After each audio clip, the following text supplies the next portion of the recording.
Hello, welcome to season 6 of Moonshine and Music. A lot has happened in the last, year and a half or something. We've taken a lot of time off. We've thought about the show. We've thought about a lot of other things. I started another podcast. It's called Family Rabble. Has nothing to do with music, but it's a whole different thing. And it's out there. And we've also been, paying attention to what's going on in the music scene. And I guess we have some new shows for you. Today's episode is Josh Gillespie, and I pronounced it correctly that way. And you'll see a little interview with Josh and a couple of songs from him, kind of our normal format to kick off season 6. This season will be a little bit wilder than usual in terms of things going on. We're going to get back to where we were before the COVID pandemic. So, be on the lookout. We've got the National Road Music Series. It's going to be a big part of the show here in season 6. We've got episodes of music reviews, album reviews, things like that we're going to be putting together. And, a lot of normal format shows where we interview some songwriters and hear where they're at and listen to their new music. So stay tuned. It's coming up right here on Moonshine and Music. You want to hear what a manatee sounds like? Thing where I sing better if I am barefoot. And I don't have socks on right now. Everyone knows my name. They can read it on my sleeve. Played a banjo badly. Feel the heat from the fire that's been burning in your heart. I love the old vintage stuff. Somehow the 60 years and 19 days, they woke up in the dark. We had to bury that stupid llama and it took us forever.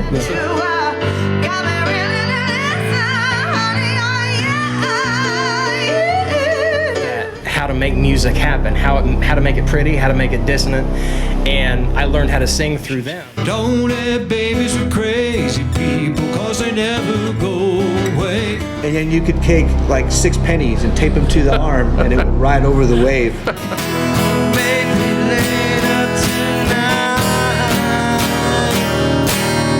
I'll see horses.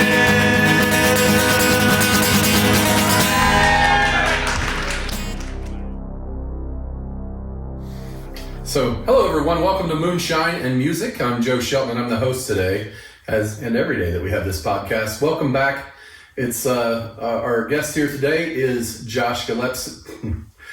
There you go. I can't pronounce names. Josh Gillespie. Gillespie. That's okay. With a name like this, I'm used to all the different pronunciations. It's okay. I struggle with them anyway. If you go back and watch any of the episodes, you'll see me struggling with even the simplest of names. It's all good, man. I'm pleased to be here. Thank you for having me. Oh, it's great. This is the first one that we filmed in the new Bob's Country Bunker studio, which is, my studio that we have for our company. Yes. And so it's really cool to have you here for this. Oh, I'm honored to be here. It's an absolute pleasure. We just, for those out there, like the warm up to our show today was that I'm working on a new record and Josh got here on time and we made him stay and hang out while we finished doing some bass parts on a song. Oh, no, I had to listen to studio work. That was great hearing it. Get some behind-the-scenes action. Right. So, by way of introductions, I generally like to know, where did you grow up and, where are you from originally and all those things? Well, I am a Hoosier by birth, Boilermaker by the grace of God. Grew up, actually, I literally grew up in Fishers, back when there were combines and tractors going down 116th Street. Like old school Fishers? Old school Fishers. Like back when they had McDonald's and nothing else? Exactly. Well, I knew it before it had McDonald's. Oh, really? Yeah. Wow, yeah. Yeah, before there were McDonald's on every corner. Before there were Starbucks on every corner, multiple Krogers. I mean, when I was a kid, I remember like the Fishers exit at I-69 had just a McDonald's. Yeah. And on down the way, there was like a couple little buildings. No, exactly. No, that's my brother and sister. They went to Hamilton Southeastern. To show you how old we are to that particular community, my brother actually played on the only state champion football team from Hamilton Southeastern. Wow. Back in 1981. Wow. That's a long I think it was 81. Maybe it was 84, but either way, he was on one of those teams. He has the ring to prove it. I think 84 was Warren Central, so. Okay. Anyway, so yeah, grew up in Fishers, went to Purdue, if that wasn't obvious. And you gave that away straight away. I pretty much did, yes. I actually spent the only time that I've really extended time that I've spent outside of Indiana. I worked in Washington, D.C. for a couple of years. And that's where I met my wife. We got married. We moved to Indiana. I moved back. I brought her with me. And have you been paying the price for that ever since? Is that She was the price for that was that she had no problem with moving. She was actually a military brat. So growing up, she was used to moving. I was a homebody. So I lived in the same house for the first 22 years of my life. Oh, and so her moving, not a problem. Me moving, on the other hand, that's a kind of a big deal.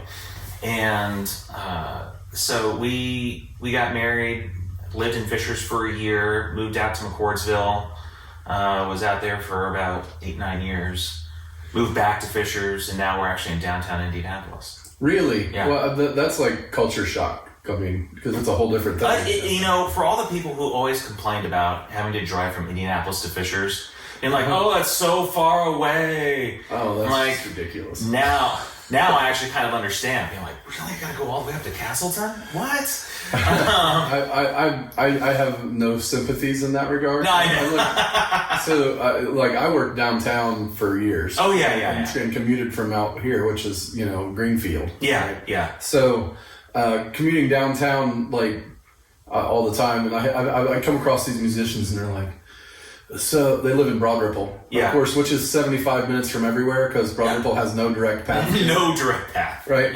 So they're like, oh my goodness, it's all the way in Castleton. And I'm like, it's like 4 miles to Castleton. Well, yeah, Broad Ripple to Castleton, that's nothing. But they wouldn't whine like that. Sure, if you can't walk there in 5 minutes, it's way far. I'm sorry. It is so easy to get so used to being able to have everything near you that we're spoiled. That's what it comes down to. Just having everything in walking distance, that to have to drive beyond the 465 belt is just like, really?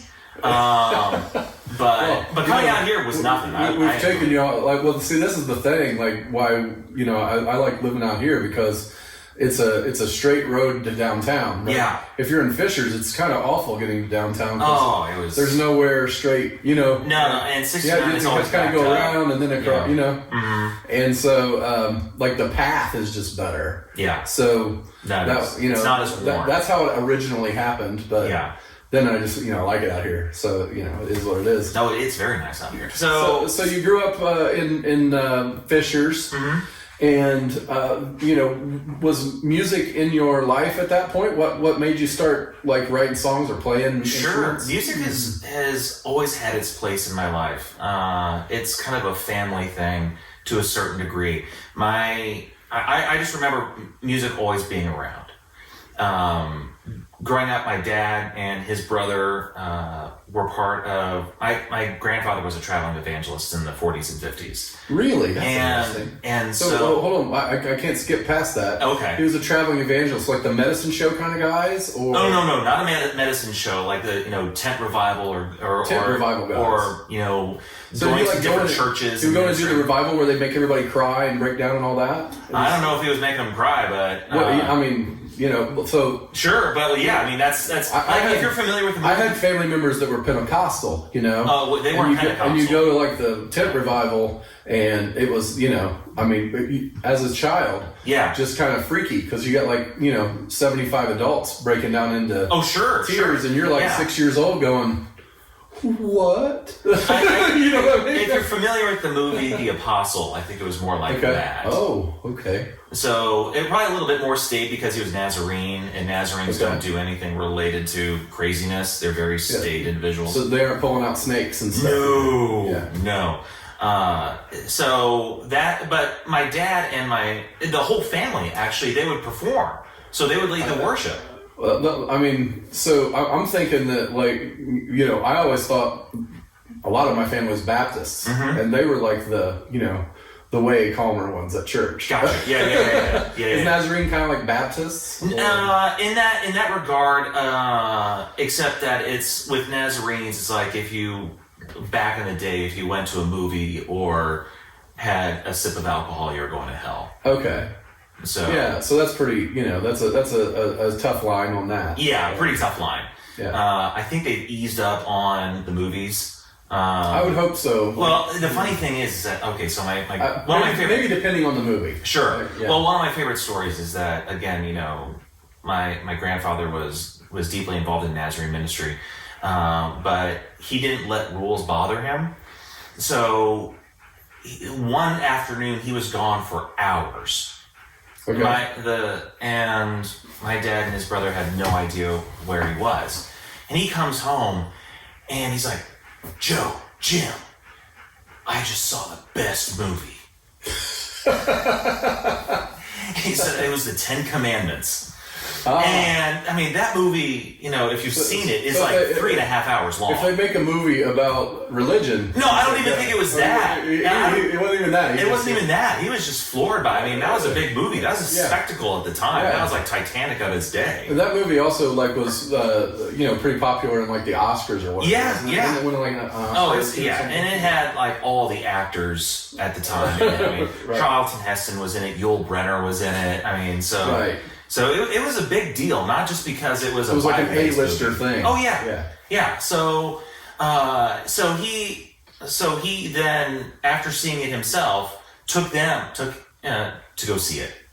I see. So then it was all right because he took him. Sure. Yeah. Anyway, so it's just these kind of funny stories. Hopefully they've been able to repent and aren't going. That wasn't a problem for that. He never had an issue with the movies, but that's just one of the funnier stories. I love that. That's great. And then also, like, when we were moving them out into kind of an assisted living situation, we actually found a bottle of Jack Daniels that had been hidden. Oh. Yeah. You're like, so we've been hitting this on a couple of times. Jack gets the best of us. It does. So it's like the Eric Church song, Jack Daniels kicked my ass last night. Yeah, exactly.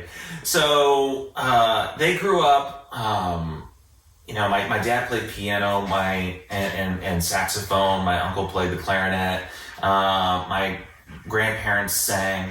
And so they took that with them, and that went into my uncle's side of the family. My cousin is a producer. Were they writers or did they just play? They both. Oh, okay. They were both. So, but one of my cousins got into production, and has been a producer now for close to 40 years. And my other cousins. One was a classically trained trumpet player. The other one was in a band with the oldest cousin. My brother was eventually in that band. My brother played drums. I remember, my brother's 10 years older than me. So I remember going out into the garage when he'd be practicing, and having to yell at the top of my lungs, from like when he was in high school. So we're talking like between 4 and 12, having to yell at the top of my lungs. Well, not 4 and 12. I'm clearly not doing math right. 4 and 14. Anyway, when he was in high school and having to yell out there, being like, "Justin, there's a girl on the phone for you."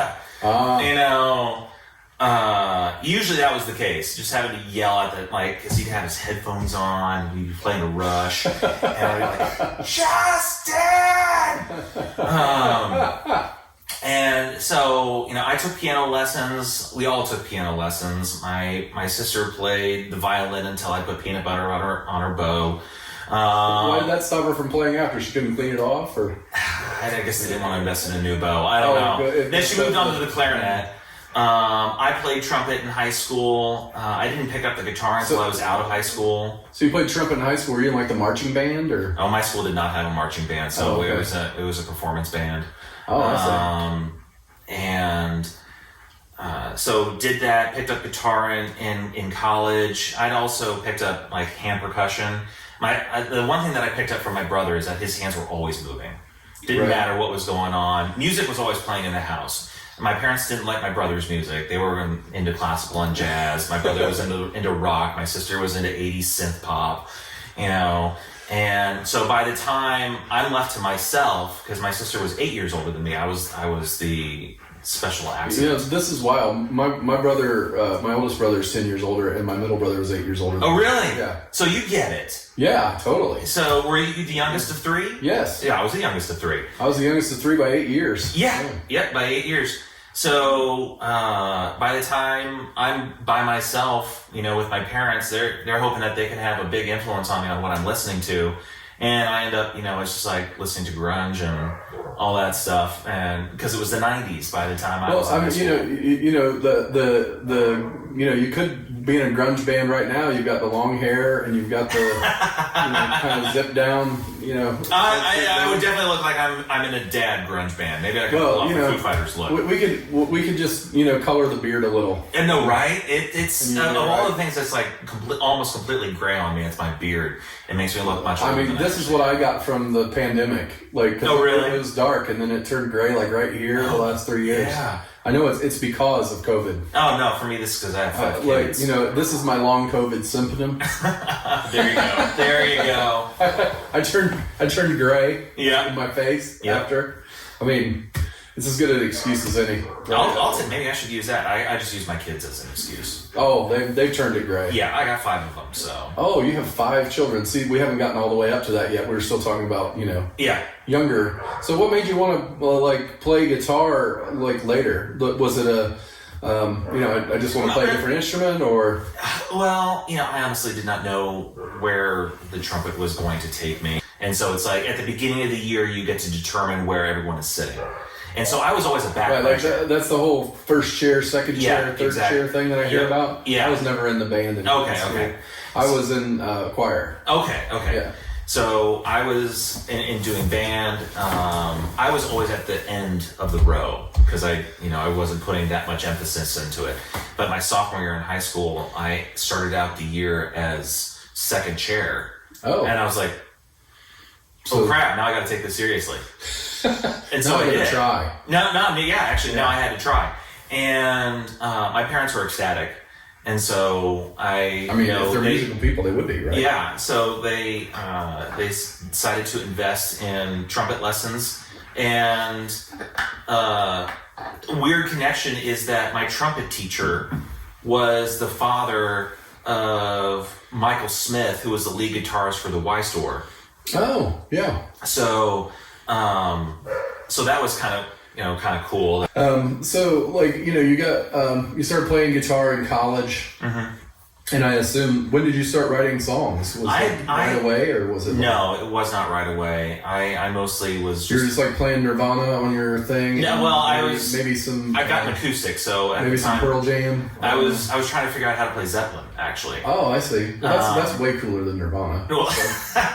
Well, not when I got the book and I was learning it, looking at the tab, and I was like, what? Yeah, Zeppelin's hard. Yeah, it's definitely not easy, and give Jimmy Page a lot of credit. Oh yeah. Yeah. So I did not actually start writing lyric-based songs because when I write music, the tune comes first. Okay, that's interesting. All the time? Or? All the time. There's never been a time when that hasn't been the case. So we have these series of shows that were called the 60-Minute Songwriting Challenge. And so we had different folks. I'd pair them together that hadn't written a song together before. Yeah, that sounds so cool. And when they would, the different methods is very interesting to me, especially after having a few of those episodes on the podcast. Yeah, it's very interesting how different people interact and write songs. So you're like a music first guy, and then you figure out what kind of melody and lyrics are going to happen on it. Pretty much. I've tried it another way. The only other time that I can say that I came close to having the lyrics first was actually when I was recording my first album, and my cousin, who he produced it, he had a song that he had written. It was basically a conversation based on a conversation he had with his daughter. And it was the song is called Remains of Time, but it was a conversation of like, she asked, what is time made of? And she was a young girl, so it was like one of those. I'm gonna have to seek out that particular song. Yeah. So it's one of those songs where it's like, if you know it's from a conversation with like a 5-year-old, you're like, wow, 5-year-olds come up with some of the most astonishing things that you can think of. Like, what is time made of? Okay, let's dive into this. I have no idea, but let's dive into this. And so he's like, and the way that I was recording that first album, which is completely different from how I've recorded my second album, or I'm in the process of recording my second album. I actually went into the studio and had started laying down tracks before I even had lyrics. Okay. And so he's like, hey, if this song works with one of the songs that, you don't have lyrics to, see what you think. And so I tried, putting his lyrics to one of my songs, and I was like, this isn't working. This needs its own tune. Okay. And so I actually did write a tune to lyrics, but the lyrics had been given to me. And so... Did you find it, like, easier or harder? No, that's a good question. It just kind of came to me, honestly. But I think it was because it was its own thing. Like, it was... Like, when I do an album, I've noticed that I tend to have a concept going into it. For the whole album? For the whole album. So there will be a line of thinking that is going through the whole album. So you're like Styx. In that regard, sure, yes. Except I'm not doing Mr. Roboto. But I would say more like Rush. I would be happy to have Mr. Roboto on my resume. Right. Well, honestly, let's be honest. I would too. People can make all the fun of it that they want.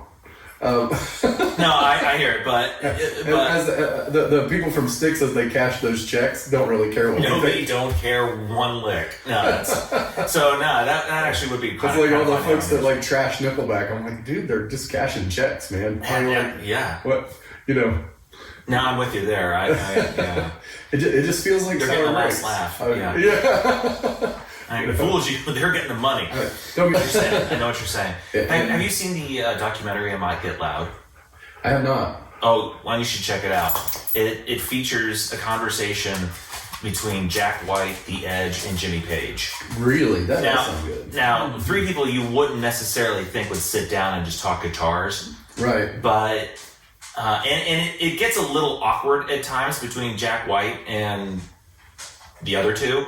It's like I think The Edge and Jimmy Page could just sit down and talk guitar. Well, and also they're no offense to Jack White, but yeah. Those two guys are way more legendary. No. But I mean, I appreciate Jack White's presence in that documentary. I've watched it a number of times. Mostly because he's a different generation. He is, and he's a different style. And Page is a different generation from The Edge, really. Yeah, like he's kind of like a generation ahead. Yeah, and I think that's kind of what they were doing. Yeah, and. So, I mean, it just kind of takes you on a tour of their careers as guitarists and what their influences were. And you said you have 5 children, right? I do. So what are their ages? What do they range? Range from 7 to 17. 7 to 17 at this point? That seems like a lot of work. It is a lot of work. I'll have 3 in high school next year and 2 in elementary next year. So, like, you're going to be bankrupt in, like, a couple of years when they all start going to college? Well, and then I'll be further bankrupt because 4 of them are girls. Okay, so what we're going to need is you guys to, like, listen to Josh's music and stream it a lot. Music, yes. Even if you're not really listening to it, just go into Spotify and find him and push play. And, you can walk out of the room. It's fine. Spotify won't know. No, they won't. Although I think there was Billie Eilish tried something where she got people to listen to her while they were asleep, and just put it on replay. And Spotify was like, "Please don't do that." Well, I mean, how will they notice with Billie Eilish? Because she's got millions of people listening to it anyway. Exactly. But if if 5 of your family members do that, it's going to be pretty obvious. It is. Look, they're all from the same IP address, and they're playing. No, that happened actually once. So my oldest daughter, after my album came out, because I was doing kind of a single release strategy first before I released the whole thing, and. I noticed in one December day, I had 72 streams. And I'm like, what the heck? That's awesome. And she said, yeah, I had it on replay. Like, oh. Well, was she listening to it, or did she just have it on replay? She just had it on replay. I see. Well, that's different. It is different. I mean, she's like, if she had it on replay because she was like letting it play while she did her homework or something like that. Cool. She heard the Billie Eilish thing. I was just like, she's like, I was just trying to help you out. It's like, oh no, I appreciate that, but please don't do that. They tend to punish people who have low numbers. Yeah. With Billie, she's got so many numbers they don't care. Yeah. I have low numbers, there's, so they'll definitely notice discrimination. Like, indie artists are definitely discriminated against in a lot of ways, and that's definitely one of them. So yeah, 5 Kids. Please stream the album on Spotify or Apple Music, wherever you happen to stream music. I'm there. What's the album called? It's called Make Something Happen Here. Yeah. And it's the easiest way for me to describe it is like I call it my political deconstruction album. So I mentioned earlier that I had spent 2 years in Washington, D.C. My background is in politics. I got a degree in political science. I spent... That sounds like so horrible. It sounds like a tough existence, to be honest. Well, you know, you buy into a lot of the Kool-Aid is what you have to do. I mean, you know, which packet of Kool-Aid are you on right now? Well, at the time it was red Kool-Aid. And well, you know, and so we're equal opportunity Kool-Aiders. Well, yeah. So it's like I said, it's a more of a political deconstruction album. Like I was. So you became jaded by Washington, D.C. No, it's not that I became... Well, yes, I did become jaded by Washington, D.C. That didn't take very long. Right. And like I said, I was only there 2 years. And it's a very transient city as it is. So I actually grew tired of traffic and tourists. So I was like, I got to get out of here. Well, I mean... And you know, so, any place that's the capital of the country is going to be sort of transient. Oh, yeah. So, no one is actually... There are very few people who are from D.C. They exist, but... It's a pretty small city. Yeah. Like, so, yeah. I mean, you know, the area is really big, but the actual city of D.C. isn't that No, exactly. Yeah. So anyway, it explores how I went from red to... clear, I guess. You're clear. You're not purple. You're not blue. I'm not purple. I'm not blue. You're clear. I'm independent. So I mean, it's like, you know, there was a lot going on prior with me personally as part of my political deconstruction leading up to 2016. Okay. So it was like 2016 was the final nail in the coffin, but. I know it's. I can understand. I feel you. Yeah. So that you know. So what I wrote, I felt like that actually finally gave me a voice because I had been writing songs, so I had a bunch of tunes, but I always felt like I had this mental block of writing lyrics, and. Starting in about 2019, that's when I wrote the song Maybe It's Time, which is the lead single and the lead track for Make Something Happen Here. And that was kind of like the domino that needed to fall that I started writing all these other songs that the pandemic eventually brought out. And so I wouldn't say that I was like writing like a madman, but I finally felt like I had, like, I would write a tune and I would have an idea of what I wanted out of it. Right. But I didn't know how to verbalize that, you know? So eventually I was able to start verbalizing this. My wife has actually even helped me to synthesize some of my thoughts because she would look over some of my lyrics and be like, okay, I see what you're going for here, but it's a little wordy. Or, you know, it's something along the... Well, it's good to have somebody that does that. Yeah. So, I mean, and songwriting isn't necessarily her thing either. But she is a writer. Huh? Maybe editing is. Editing definitely is. She is a writer. So so that was, you know, perfect to run those songs by her. And so what the first album is really, I call it my political deconstruction album. That's kind of like the deep thought. But essentially it fuels in all of my my musical interests, from, grunge rock to just straight ahead rock to acoustic singer-songwriter stuff so it's like it has all my influences. You said you have, one thing that we should talk about before you sing us a couple songs is that you do the Voices of Indy podcast. I do, yes. So what made you want to do that? Well, when I moved, it's twofold. I wanted to do it, initially it was kind of for selfish reasons. Okay. Because as I had my album come out, I was like trying to figure out, how do I market this thing? Because if people know me, they know me as someone who's political. I had made my bed in that field through blogging, through being a talking head on TV, for working for the state and for the feds. I mean, I've been everywhere. That's how people knew me. And so to make this left turn into something completely different, it's not as if they didn't know that I didn't play music. I mean, for a lot of those people knew me from, knew that I played guitar at church. So it's like, that's what, I think that's probably at most what they would expect from me. So to make this hard left turn into music, I think really took a lot of people by surprise. And Gus is trying to join the show. Yes, he is, and that's okay. I know what that's like. I have a dog myself who would very happy. Definitely like to make his appearance on a couple of my live streams. So either by accidentally turning on a TV or knocking over the camera. Either, he's a studio dog. So that's right. We embrace it. We embrace it. He's just curious right now. Yeah, he wants his 2 cents heard. So I'm down for it.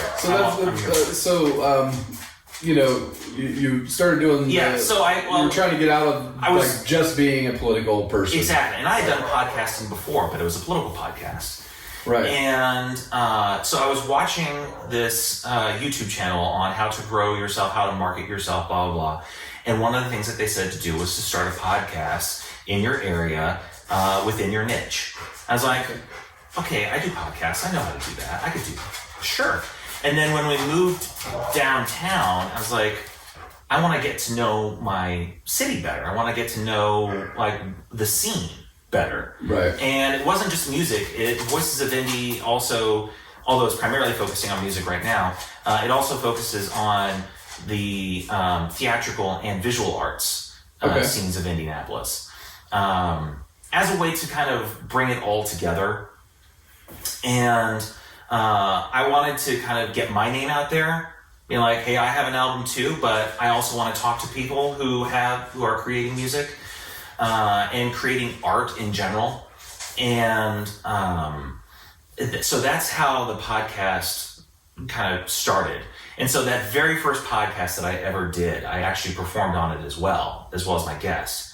And I quickly realized how awkward that was. Now, fortunately, it was a friend of mine who was my first guest, so he didn't think it was all that weird. It's not that weird, but it's fine. Because part of it was. I think the thing, on this one, the only times that I've been on it is when it was playing. Is when we have events. Yeah. That we do, right? And one of the events that we used to do was called the Moonshine Circle. It was like a songwriting circle. Mm-hmm. Well, I played in those sometimes. Yeah. And so when I would play in the songwriting circle and it was being filmed, it would just be part of the show. Yeah. But I didn't I haven't done a podcast episode of myself. Yeah. Would might be interesting. We could do it weird. I could bring Brentley Smith in, who does the comedy stuff on our show sometimes. He could interview me. I kind of wondered. It would probably be a mess because he's he's a comedian, so he has all this weird stuff. Sure. Right. But I'm thinking about it. It might be fun. Like this is a great idea. It might actually. It's a brainstorming session. We'll have to do that. It is. And I've often wondered. It's like I do Voices of Indy all the time. When am I ever going to get on something? And you're on this now. But I'm on now. Yes. Yeah. And I'm going to go do your podcast in a couple days. You are going to guest on my show. It's really good to be back to doing the show. Like right now, I'm like, wow, this is enjoyable. Yeah. Although I haven't gone full crew or anything yet. We're going to. We've got a crew. That is fantastic. We're going to do this music series, and that's going to be a big deal. There's going to be lots of shows that we do that way, and we're going to have more of these regular one-on-one. Yeah. It's coming back. The real Moonshine and Music podcast is we're interviewing a songwriter. They're playing a couple songs for us. Yeah. So what 2 songs are you going to play? Oh golly, I had thought about it. It's just, I think I'll play the lead track for my upcoming album, Ghost Stories. Okay. And then I will play, I'll play the lead track from my first album, Maybe It's Time. Okay. So when are you planning on Ghost Stories coming out? Ghost Stories will be coming out, let's see, if this airs in June. We should be close to actually it being at least Ghost Stories, the song itself coming out. I'm still kind of deciding what kind of release strategy I want to do with that particular one. Whether I just want to go ahead and get it all out there because I haven't released an album since December of 2021. A funny thing is that I've actually been writing what will be my third album as I've been. Because it also has its own. I mean, album number 2 has a concept. Album number 3 has a concept. Well, maybe you need that bridge between them for a couple more songs in there. Well, the funny thing, actually, you know what? I'm gonna change my. Well, yes, I'm gonna change my mind. Okay. Instead of playing something from Make Something Happen Here, instead of playing Maybe It's Time, I think I'll actually play a song that by this time this airs will have already been released. It's kind of like a standalone single called "Piece of My Heart." Okay. So we'll get Ghost Stories and Piece of My Heart. Mm-hmm. All right. Well, it's been great having you on, Josh. Thank you, Joe. It's been wonderful being here. And we will see you down the road in a couple days because I'm going to go... you're going to be on my show. I'm looking forward to that. I'm excited about it. Let's hear what these songs sound like. Sounds great. Sounds great.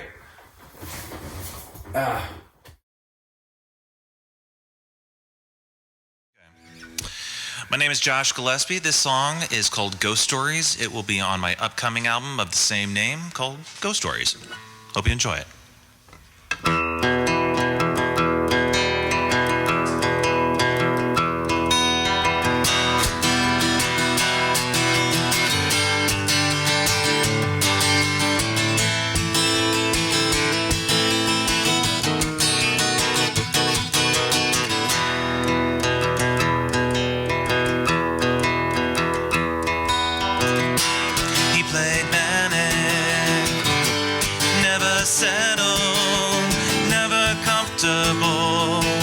Just a man seeing ghosts.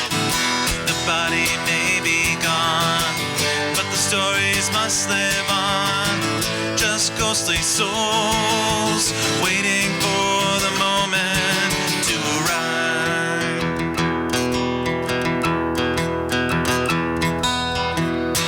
Sure, I carry some ghosts with me, visions and sense of a former life, but I am not like that other guy.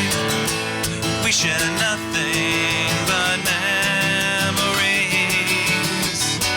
I felt the ghost of the fool I was, there in the echo chambers as these walls dissolve away.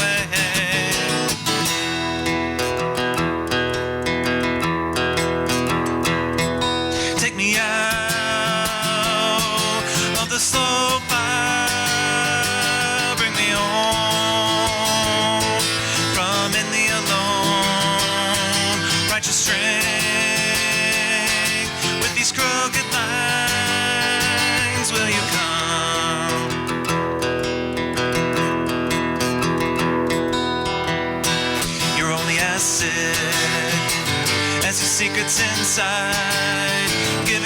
what's the truth? What can I divine? Mistake have been the worst of all time. Trials and tribulations, only He can really divide. I felt the ghost of the fool I was, there in the echo chambers, as these walls dissolve away.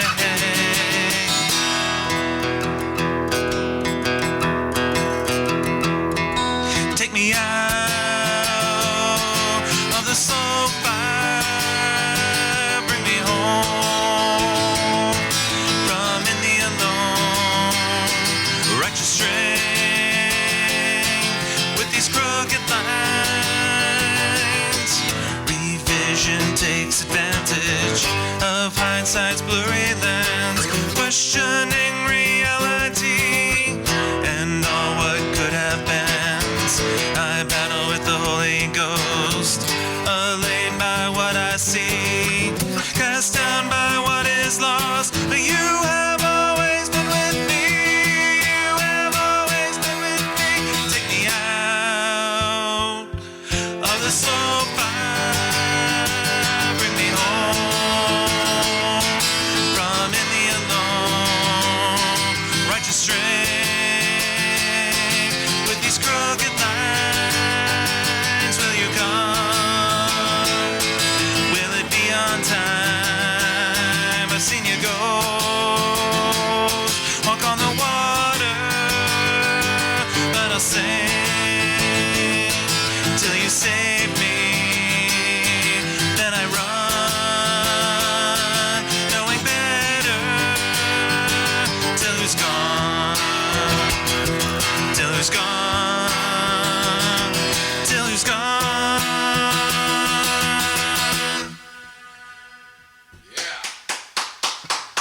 Thank you. Thank you. I know I'm not a huge audience, but Man, an audience of one is a sellout. All right? yeah, I'll take it. capacity tonight. All right, we are at capacity. Yeah, sure, absolutely. So this next song is called Piece of My Heart. It's a standalone single that will come out before Ghost Stories. Hope that you enjoy it.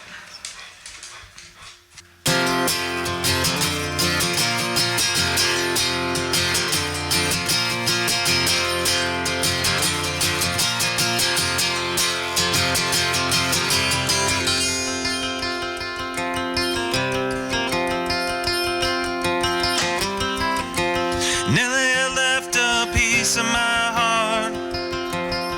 For what it's worth, it was playing its part.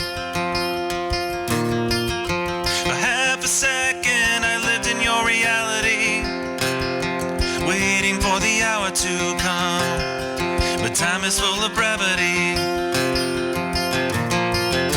I walked this house in the dark, but in these halls I'll find my song. We dance under the ancient light, not knowing if we're over before it even started. The pull of habit was just too hard. I let my afflicted heart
Thank you, sir.